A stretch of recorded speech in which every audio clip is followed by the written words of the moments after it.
ஓம் ஸ்ரீ குருப்யோ நமஹ. ஓம் ஸ்ரீ மகாபெரியவா போற்றி. தெய்வீக ஒலி அன்பர்கள் அனைவருக்கும் எனது நமஸ்காரங்கள். மகாலட்சுமியின் அம்சமாக பூமி தேவியின் மகளாக அவதரித்து அந்த ரங்கநாதனையே தன் பக்தியால் ஆட்கொண்டவள் ஆண்டாள் நாச்சியார். உங்கள் வீட்டில் மங்கள காரியங்கள் தடைபடுகின்றதா அல்லது செல்வச் செழிப்பு நிலைக்க வேண்டுமா? இன்று நாம் பாராயணம் செய்ய போகும் இந்த கோதாதேவி அஷ்டோத்தர சதநாமாவளி வெறும் சொற்கள் அல்ல. இவை ஒவ்வொன்றும் உங்கள் இல்லத்தில் மகாலட்சுமியை வரவழைக்கும் மந்திரங்களாகும். இந்த 108 நாமங்களை நீங்கள் கேட்கும் பொழுதே உங்கள் மனதிலும் வீட்டிலும் ஒரு தெய்வீக அமைதி பரவுவதை நீங்கள் உணரலாம். வாருங்கள், தாயாரின் அருளில் நாம் நனைவோமாக. ஓம் ஸ்ரீ கோதாதேவி அஷ்டோத்தர சதநாமாவளிஹி. ஓம் ஸ்ரீரங்கநாயக்யை நமஹ. ஓம் கோதாயை நமஹ. ஓம் விஷ்ணு சித்தாத்மஜாயை நமஹ. ஓம் சத்யை நமஹ. ஓம் கோபி வேஷதராயை நமஹ. ஓம் தேவ்யை நமஹ. ஓம் பூசுதாயை நமஹ. ஓம் போகசாலின்யை நமஹ. ஓம் துளசீகானனோத்பூதாயை நமஹ. ஓம் ஸ்ரீதன்விபுர வாசின்யை நமஹ. ஓம் பட்டநாத பிரியகர்யை நமஹ. ஓம் ஸ்ரீகிருஷ்ணஹித போகின்யை நமஹ. ஓம் ஆமுக்தமால்யதாயை நமஹ. ஓம் பாலாயை நமஹ. ஓம் ரங்கநாத பிரியாயை நமஹ. ஓம் பராயை நமஹ. ஓம் விஸ்வம்பராயை நமஹ. ஓம் கலாலாபாயை நமஹ. ஓம் யதிராஜ சகோதர்யை நமஹ. ஓம் கிருஷ்ணானுக்ரஹதாயை நமஹ. ஓம் சுபகாயை நமஹ. ஓம் சுலபஸ்ரீயை நமஹ. ஓம் சுலக்ஷணாயை நமஹ. ஓம் லக்ஷ்மி பிரியசக்யை நமஹ. ஓம் ஷ்யாமாயை நமஹ. ஓம் தயாஞ்சித திருகஞ்சலாயை நமஹ. ஓம் பல்குண்யாவிர்பவாயை நமஹ. ஓம் ரம்யாயை நமஹ. ஓம் தனுர்மாசக்ருதவ்ரதாயை நமஹ. ஓம் சம்பகாசோக உன்னாகமாலதி விலசத்கச்சாயை நமஹ. ஓம் ஆகாரத்ரய சம்பன்னாயை நமஹ. ஓம் நாராயண பதாஸ்ரிதாயை நமஹ. ஓம் ஸ்ரீமதஷ்டாட்சரி மந்திரராஜஸ்தித மனோரஜாயை நமஹ. ஓம் மோக்ஷப்ரதான நிபுணாயை நமஹ. ஓம் மனுரத்னாதி தேவதாயை நமஹ. ஓம் பிரம்மண்யாயை நமஹ. ஓம் லோகஜனன்யை நமஹ. ஓம் லீலாமானுஷரூபிண்யை நமஹ. ஓம் பிரம்மஜானப்ரதாயின்யை நமஹ. ஓம் மாயாயை நமஹ. ஓம் சச்சிதானந்த விக்கிரகாயை நமஹ. ஓம் மகாபதிவ்ரதாயை நமஹ. ஓம் விஷ்ணு குணகீர்த்தன லோலுபாயை நமஹ. ஓம் பிரபன்னார்த்திஹராயை நமஹ. ஓம் நித்யாயை நமஹ. ஓம் வேத சௌத விஹாரிண்யை நமஹ. ஓம் ஸ்ரீரங்கநாத மாணிக்ய மஞ்சர்யை நமஹ. ஓம் மஞ்சுபாஷின்யை நமஹ. ஓம் பத்மப்ரியாயை நமஹ. ஓம் பத்மஹஸ்தாயை நமஹ. ஓம் வேதாந்தத்வயபோதின்யை நமஹ. ஓம் சுப்ரசன்னாயை நமஹ. ஓம் பகவத்யை நமஹ. ஓம் ஸ்ரீஜனார்தன தீபிகாயை நமஹ. ஓம் சுகந்தாவயவாயை நமஹ. ஓம் சாருமங்கள தீபிகாயை நமஹ. ஓம் த்வஜ வஜ்ராங்குஷ அப்ஜாங்க மிருதுபாத தலாஞ்சிதாயை நமஹ. ஓம் தாரகா காரணகராயை நமஹ. ஓம் பிரவாள மிருதுலாங்குள்யை நமஹ.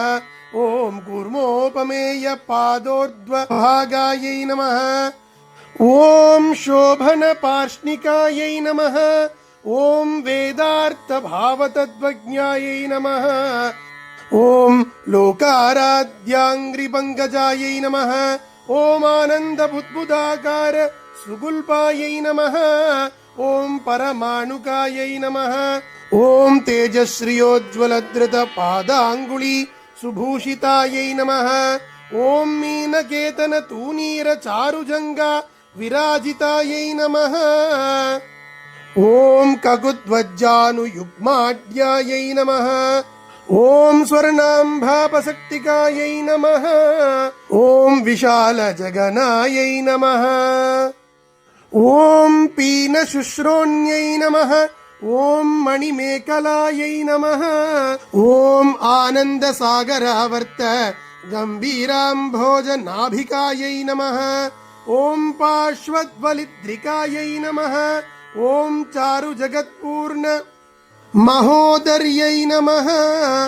ఓం నవవల్లీ రోమరాజ్యై నమః. ఓం సుధా కుంభాయితస్తన్యై నమః.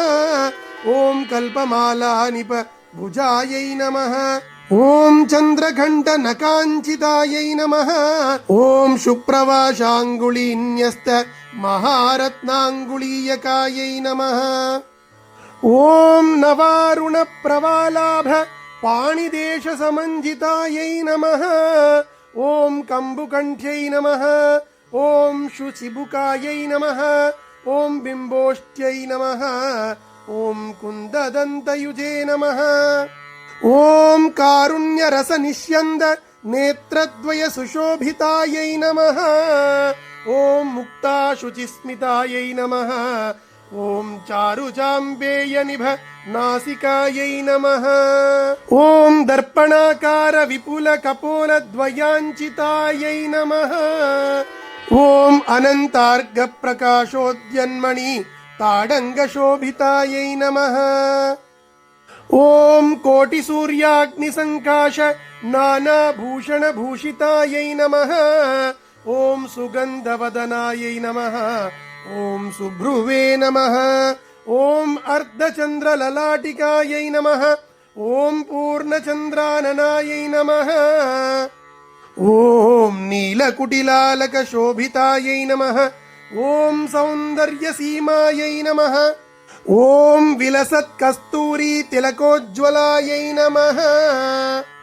ఓం ధగద్ధగాయమానోద్యన్మణి సీమంత భూషితాయై నమః. ఓం జాజ్వల్యమాన సద్రత్న దివ్య చూడావదంసకాయై నమః.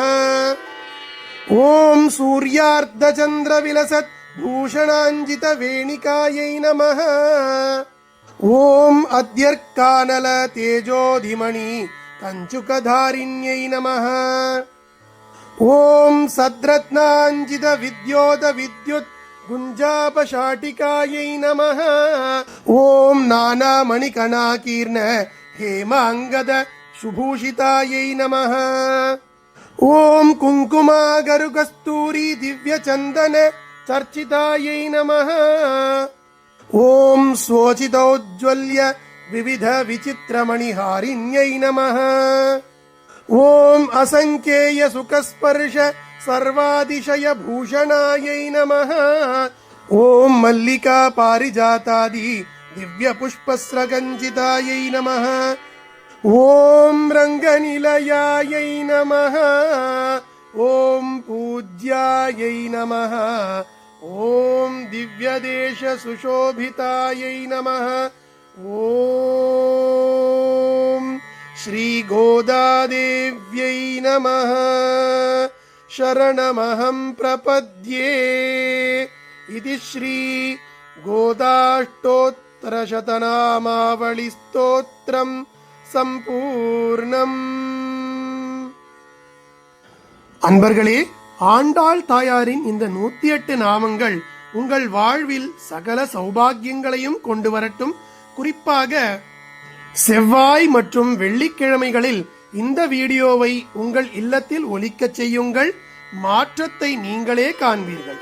இந்த தெய்வீக பதிவு உங்களுக்கு பிடித்திருந்தால் கமெண்ட் பாக்ஸில் ஆண்டாள் திருவடிகளே சரணம் என்று பதிவிடுங்கள். நமது தெய்வீக ஒளி குடும்பம் மென்மேலும் வளர உங்கள் உன்னதமான அன்புதான் காரணம். அடுத்த ஒரு உன்னதமான ஆன்மீக பதிவில் உங்களை சந்திக்கிறேன். மறக்காமல் சப்ஸ்கிரைப் செய்யுங்கள். நன்றி. ஸ்ரீ குருப்யோ நமஹ. மகா பெரியவா திருவடிகளே சரணம். தெய்வீக ஒலி எங்கும் பரவட்டும்.